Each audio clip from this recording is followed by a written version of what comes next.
Salut, ça va? Ouais. Ouais, comme vous voyez, je suis un peu naze, je suis même pas changé depuis une semaine. Je taffe de partout, c'est horrible. Ouais, non, bon, ok, je déconne. Non, en fait, c'est juste que on a tourné les 2 derniers épisodes en même temps, ce qui explique pourquoi ma coupe de cheveux n'a pas changé, alors que normalement en une semaine elle change un peu. Et pourquoi donc je suis toujours habillée pareil. Mais en même temps, vous aviez tellement gueulé pour que j'ai une coupe de cheveux normale que je me suis dit que je vous devais bien 2 épisodes le jour où je me coupe les cheveux. Voilà. Bon bah maintenant on va parler BD. Alors, Assassin, c'est une nouvelle série parue chez Soleil qui va nous emmener au milieu de la société secrète des Assassins. Alors, Assassin, ça a donné donc Assassin, voilà, ça c'est facile, c'est écrit là, et ça a donné Hashish. Ça, je sais pas très bien pourquoi.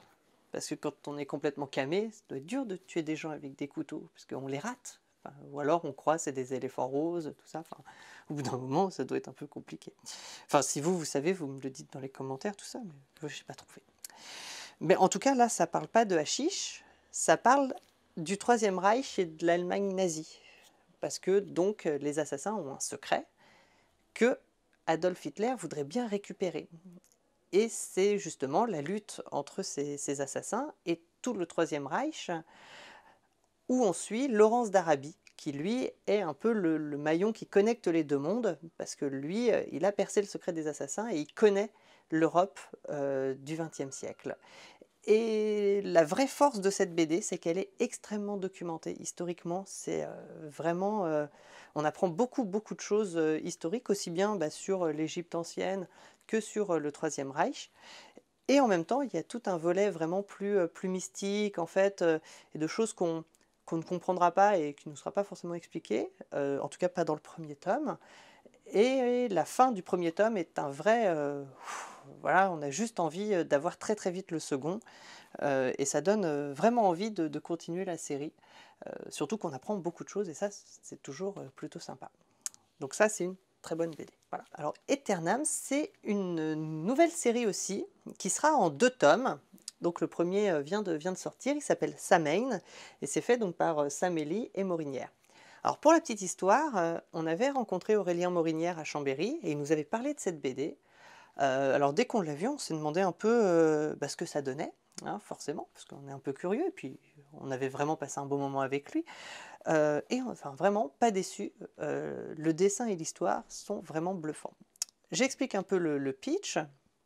C'est l'histoire donc de Dante, qui est un personnage qui n'a jamais vraiment eu de chance dans sa vie, hein. Il est arrivé des trucs un peu violents, des meurtres, enfin des trucs pas très cool.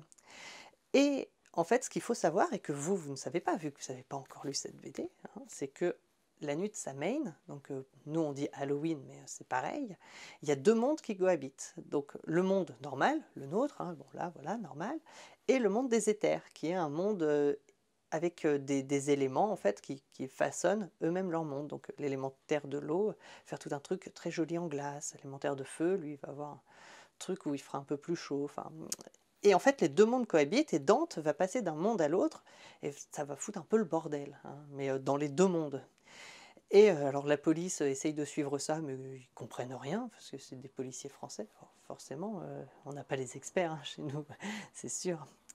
Voilà, et en fait, donc on va avoir tous les éthers, tous les éléments terre, qui vont essayer tous les uns après les autres d'aller voir Dante et de lui dire hey, viens nous voir, enfin, et les élémentaires qui commencent à s'humaniser un peu, et Dante qui commence à s'élémentariser un peu, bref, avec l'élémentaire de sable qui a pas l'air d'être quelqu'un de très sympathique, mais on sait pas trop, parce qu'à la fin du tome 1, bah évidemment, on ne sait pas encore très bien comment ça va finir. Mais on a très hâte d'avoir le tome 2. Alors, message personnel, Aurélien, dépêche-toi de dessiner ta BD, s'il te plaît.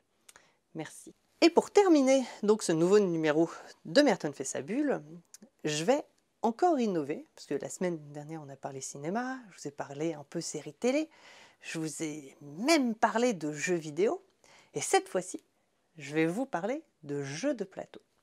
Alors, le week-end dernier, j'ai eu l'occasion de rejouer encore une fois à un jeu magnifique qui s'appelle Seven Wonders. Alors le principe c'est quoi? C'est les 7 merveilles du monde, tu as ta merveille et tu essayes de bâtir ta cité. Et c'est un jeu de cartes en fait. Donc tu as des cartes pour bâtir ta cité, mais tu ne vas pas jouer avec tes cartes. C'est-à-dire que tu joues une carte et tu donnes ton paquet à ton voisin, comme ça. Et du coup, le but du jeu, c'est aussi bien de dire, moi, ma cité, qu'est-ce que je vais construire pour avoir un maximum de points à la fin, mais aussi, qu'est-ce que je ne vais pas laisser à mon voisin, qui sinon m'en mettra plein la gueule, en fait. Vous voyez un peu le principe? Voilà. Et du coup, ça donne un jeu très sympathique, où chacun est un peu libre de ses actions à chaque fois, forcément, on joue un peu avec les autres, mais pas tant que ça, et où quand même on essaye de faire attention à tout ce qui se passe à côté pour pas leur fournir trop d'eau à leur moulin.